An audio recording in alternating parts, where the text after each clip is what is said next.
Welcome to another edition of World Talks here on TVP World. I'm your host, Benjamin Lee, and please join me and my guest on this next interview. A 28-point peace proposal reportedly drawn up by the U.S. for Ukraine and Russia has triggered alarm across Kyiv and Brussels. It supposedly asks Ukraine to consider major concessions, restrict its military, and forego NATO membership, while Europe warns that it is being sidelined. Joining us today on TVP World to unpack the implications for Ukraine's sovereignty, media coverage, and regional diplomacy is Rostyslav Khotin, senior editor at Radio Free Europe, Radio Liberty's Ukrainian service, specializing in Ukrainian politics, war reporting, as well as Western Ukraine relations. Hello and welcome to TVP World. Hello, Benjamin. So, of course, a lot of the world is kind of appalled over these 28-point proposal. It looks like a lot of concessions from the Ukrainian side, which also limits its military and renouncing NATO membership. The latest statement by Zelensky seems like it is off the table if it's carried out in its current form. Where do you see things going from here? You know, Zelensky and Ukrainian leadership has to take a fine line of balancing, to make a balancing act. On one hand, not to offend Trump and the U.S. administration and the United States in general, not to reject this peace plan, this peace proposal.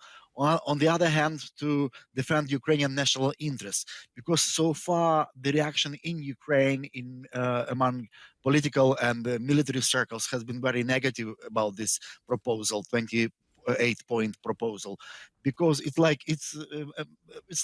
was like capitulation of Ukraine, almost as Ukraine has lost the war, as if Russian troops are on the brink of taking Kyiv. Like nothing is happening like that. Nothing is happening. Ukraine is not losing, although there are some tactical advances of Russian troops in the east and in Kharkiv region, but nevertheless, Ukraine is not losing this war. And this proposal, it looks like as if Ukraine is just about to surrender. It seems that it is American-Russian proposal, probably prepared by Steve Witkoff and Russian special envoy Kirill Dmitriev. But in Ukraine, it's taken as if Russians have dictated Americans the main terms of this peace proposal, peace plan. Now it's clear that President Trump wants Ukraine to accept this peace proposal by next Thursday, by Thanksgiving holiday in the United States. And Trump also expects Russia and Ukraine formally sign this peace treaty by the end of this year. Also, we have to keep in mind that Zelensky had talks already over the phone with key European allies, Britain, France, and Germany, and leaders of these countries. And probably there will be some kind of Ukraine is open and Europeans are ready to kind of make this additions to this peace proposal. It's not a final text. We have to work with it, Ukrainians insist. We have to make changes, adjustments to more accommodate Ukrainian national interests, because so far, it's like attack on Ukrainian sovereignty.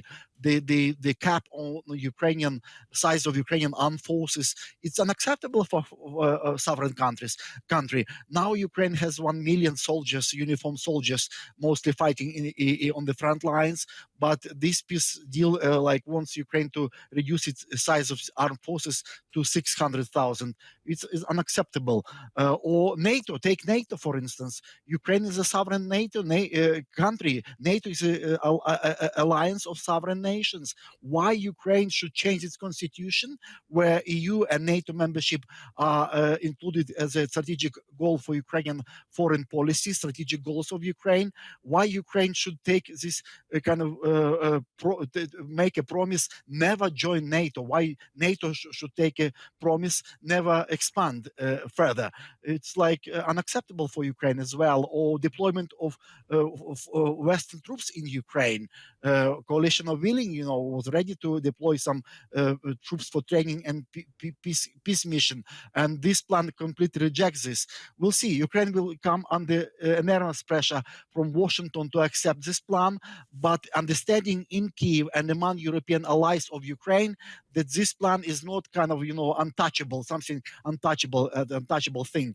It's like work will now be launched to adjust it, maybe to make some changes, additions, to kind of repack it, to make it more acceptable for Ukraine, because so far it looks like Ukraine has lost the war and Russia is imposing as a winner or victor, imposing its condition terms on Ukraine. But just two numbers for you to understand.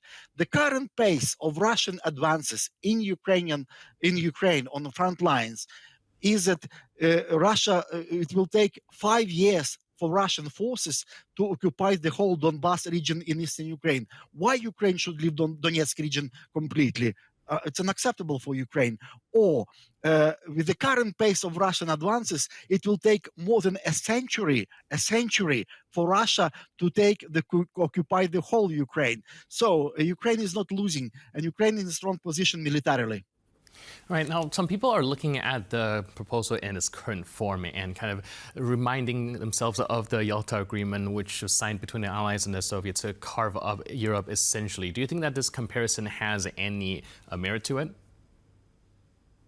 Yes, on one hand, Ukraine praises Donald Trump's efforts to bring peace to Ukraine, to end this war, to end this bloodshed. Ukrainians really indeed grateful to President Trump, and President Zelensky is not tired to repeat it constantly, that thanking America and thanking President Trump personally. On the other hand, the understanding was that Kyiv was not consulted properly about this plan when it was still in making in Florida. Also, Europe was not consulted properly. Europe and Ukraine were kept in dark, almost in dark. They were not consulted, and it's Russian strategy. The current approach kind of divides America and Europe, divides Ukraine and America is a key ally for Ukraine militarily, politically, diplomatically. From whatever point of view you see it, America is number one ally in supporting Ukraine. And the Russian strategy was also to kind of instigate kind of internal divisions in Ukraine. Now there will be quarrels, should we accept it or should we not? According to opinion polls, 18%